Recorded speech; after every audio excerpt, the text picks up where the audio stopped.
senadores de la Democracia Cristiana van a preparar un proyecto paralelo sobre despenalización del aborto. Esta iniciativa consideraría la violación como única causal para optar a la interrupción del embarazo, contradiciendo así, obteniendo una postura distinta respecto a lo propuesto por el gobierno. En el caso de violación, y como ustedes saben, también se incluye la inviabilidad fetal y el riesgo de vida de la madre como otros motivos para esta intervención. Vamos a conversar de este y otros temas.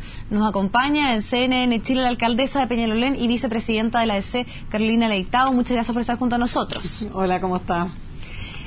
Muy bien, alcaldesa, y me gustaría partir, eso sí, por un tema comunal que genera mucha, podríamos decir, en algunos casos, preocupación en esta época del año, que tiene que ver con el permiso de circulación y con todo el proceso. Las municipalidades hacen llamados ahí a que lo hagan dentro de las comunas.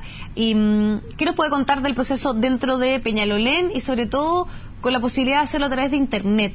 ¿Están empezando a tomar esa opción o todavía son más de ir a hacerlo ahí, el papeleo en vivo? Bueno, siempre sigue siendo mayoritario el presencial, y para lo cual los municipios nos preparamos, tenemos módulos puestos en distintos sectores de la comuna y, por supuesto, estratégicamente instalados para que nuestros vecinos opten y que sea lo más rápido posible. Pero claramente el tema de Internet ha ido aumentando cada día más. Nosotros hoy día ya estamos llegando al 23% de permisos que se hacen vía Internet, y que es muy importante porque es en un solo clic, desde la casa, a la hora que sea.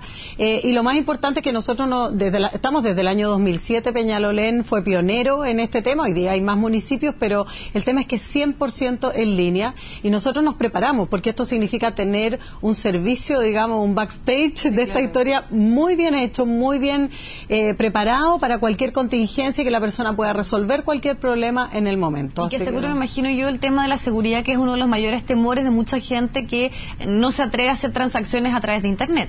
Sí, hoy día ese tema está muy resguardado, el tema de las transacciones electrónicas, pero además tiene una gracia hoy día, además, que se agrega, y es que la Contraloría ha aceptado que el permiso por el celular es válido, no solo el papel, al momento de mostrárselo a los carabineros, y por lo tanto también hace que uno pueda guardar su permiso en el celular, en el smartphone, y en el fondo mostrarlo a los carabineros. Así que yo creo que es llamar a las personas a que lo hagan, y además que lo hagan con tiempo, porque lo peor es a última hora, cuando uno está ya acogotado con los temas, y la verdad es que hoy día se puede hacer en un solo clic, imprimir el permiso en la oficina, en la casa, y está.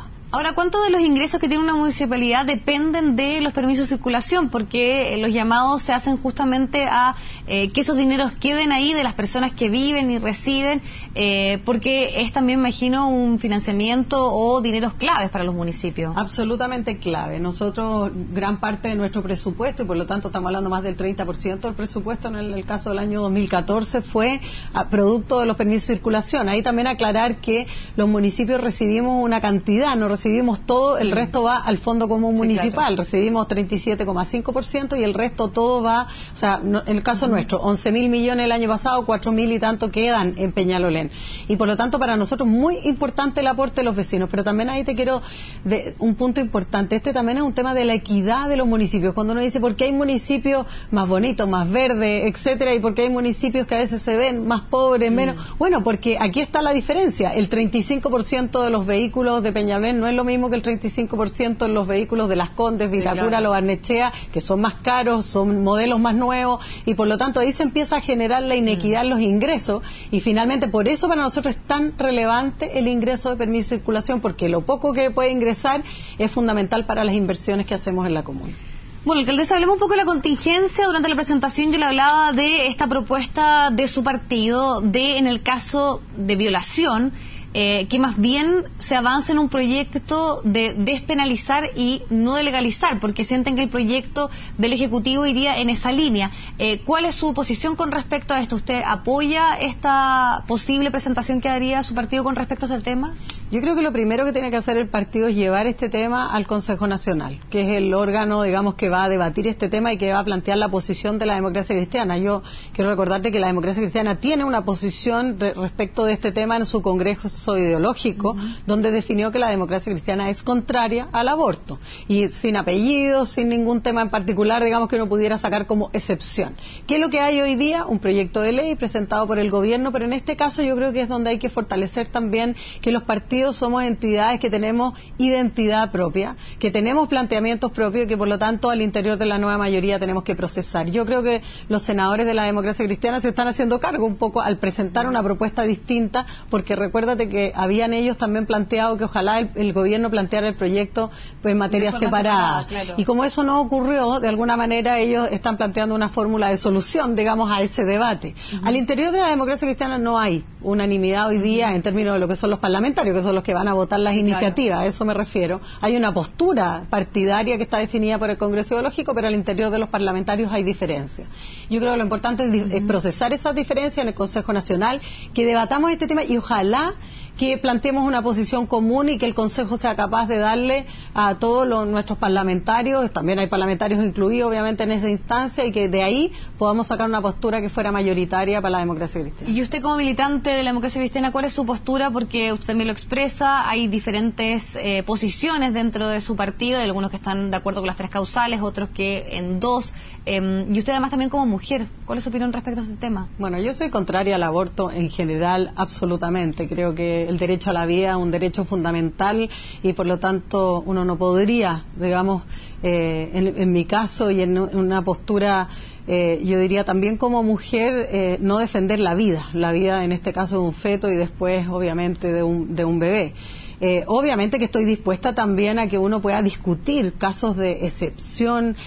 Creo que principalmente a mí el tema que más me hace sentido es el tema de la inviabilidad de un feto, porque finalmente uno no puede obligar a una madre a tener una guagua durante 9 meses o muchos meses que no tiene ninguna viabilidad, que al nacer va a morir. Yo creo que eso ya forma parte incluso de algo como de respeto a los derechos de las personas, mínimo de una mujer, obligarla a tener un feto hasta esa edad. El tema de la violación, el tema del riesgo de vida de la madre, yo creo que son súper discutibles. Primero porque hay muchas aristas en este caso, es decir, cuando hay la violación, ¿requiere o no que la persona haya hecho una denuncia por violación o no? ¿Requiere en el tema del riesgo de la vida de la madre? ¿Existe hoy día? Yo no conozco, al menos hoy día yo no conozco casos donde haya muerto una madre porque tuviera que nacer el hijo. Creo que médicamente hoy día eso, por lo que yo he escuchado de médicos, eso casi no se plantea en un pabellón. Yo no conozco, por lo menos no sé si tú, pero he escuchado alguno que diga, la madre murió. También de riesgo inminente o riesgo futuro también por las condiciones. Pero ¿quién define? ¿Cuál es el riesgo futuro? ¿Quién va a definir eso? Entonces, finalmente, yo creo que aquí hay temas súper discutibles, por eso creo que la democracia cristiana, mirando el proyecto, yo no he visto el proyecto en particular, cuáles son las causales, el detalle. Es importante mirar el proyecto, ver el detalle y decidir sobre esos puntos, porque aquí se plantea como el titular, pero son súper importantes los detalles de esta historia, porque lo que a mí no me gustaría, y por eso yo planteo que hay que revisarlo bien, es que esto sea una excusa para plantear la liberalización, digamos, del tema del aborto, en el cual yo no estoy para nada. Pero a su parecer, ¿cree que es necesaria esta discusión? ¿Cree que nuestro país debe avanzar? Porque también uno de los argumentos es que nuestro país, junto a otros 5, son los únicos que penalizan a una mujer en el momento de que tienen que tomar una decisión. De todas maneras. Y sobre todo por eso se establecen estas 3 causales, que son también las que hay en otros lugares del mundo la posibilidad de interrumpir un embarazo. Por supuesto, y por eso te planteo que pueden haber excepciones y discutámosla. O sea, aquí Eduardo Frei Montalva, presidente demócrata cristiano, fue quien de alguna manera planteó en el Código Sanitario el tema del aborto terapéutico, pero por eso veamos las causales, veamos el detalle, cómo se va a plantear, y por supuesto que estoy disponible a ese debate y creo que es necesario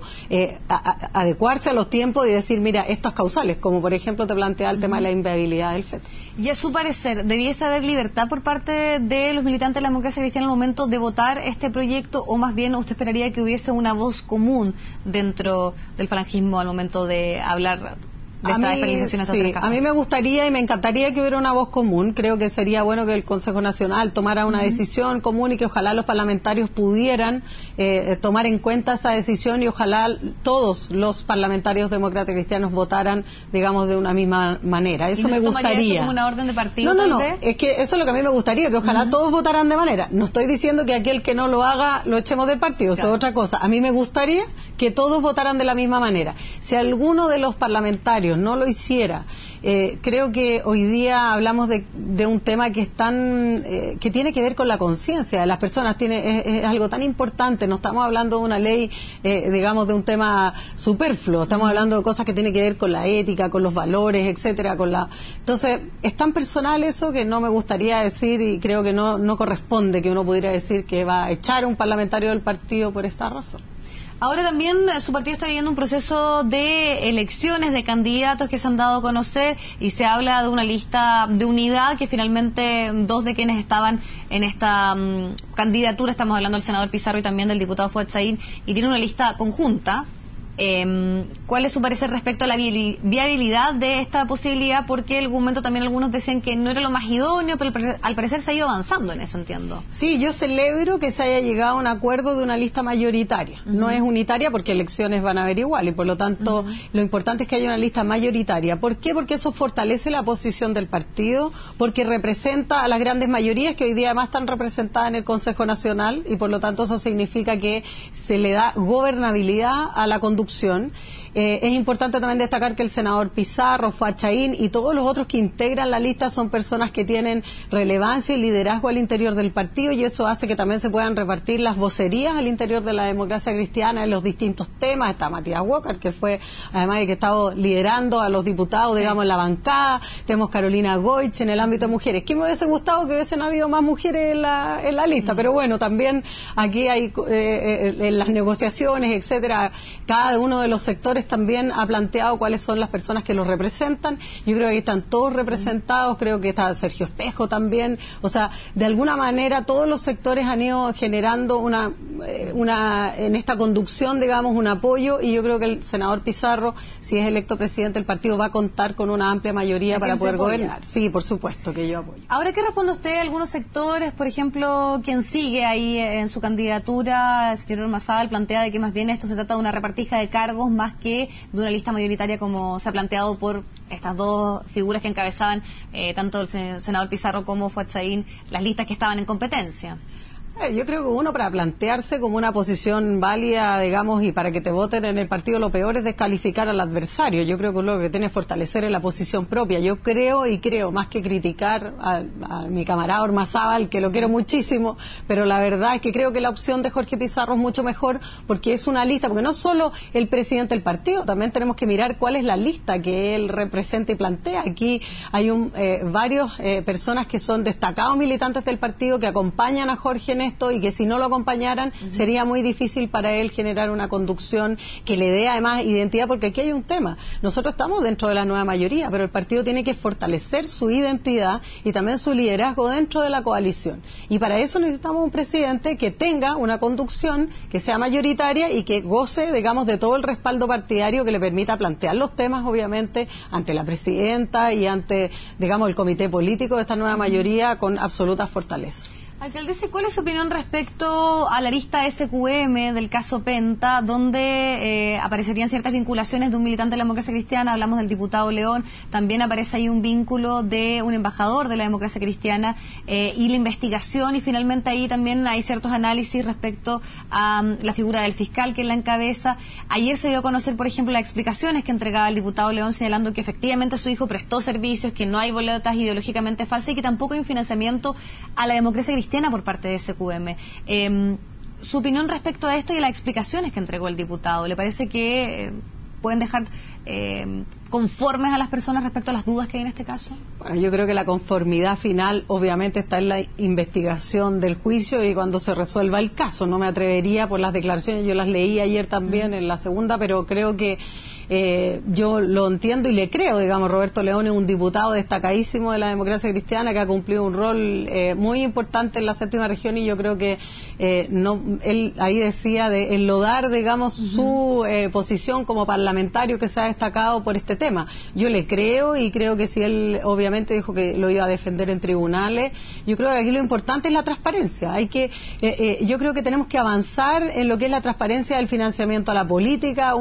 Yo sigo candidata y uno dice, bueno, ¿cómo hay candidatos que tienen tanto dinero? Uno dice, ¿de dónde? Bueno, ahora más o menos nos podemos explicar algunos de dónde. Entonces uno dice, bueno, transparentar los dineros de la política, ¿para qué? Para que los ciudadanos sepan por quién votar y que uno tenga también la convicción presión y que le pueda mostrar a los ciudadanos que uno está ejerciendo un cargo de una manera, digamos, proba, y que no hay una presión de distintos actores, ya sea en la comuna, en la región o en la ciudad o en el país, que sean capaces de influir en las decisiones que uno toma.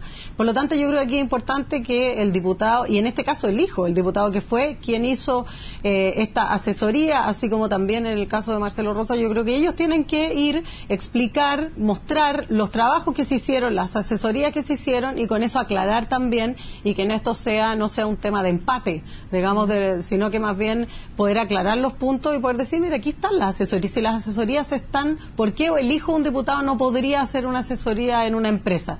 También me parece súper complejo que se empiece a criticar aquí a los hijos. Yo comparto con eso con el diputado León, que al final nuestros hijos también van a ser profesionales, etcétera. Bueno, podrán desarrollar también actividades en lo público, en lo privado, y ojalá, me encantaría que mis hijas se dedicaran a lo público, ¿por qué no? Perfecto. Alcaldesa, le agradecemos muchísimo su tiempo y esta conversación con nosotros acá en CNN Chile. Muchas gracias a ustedes por la invitación. Vamos a una pausa, un pequeño corte y ya volvemos con más.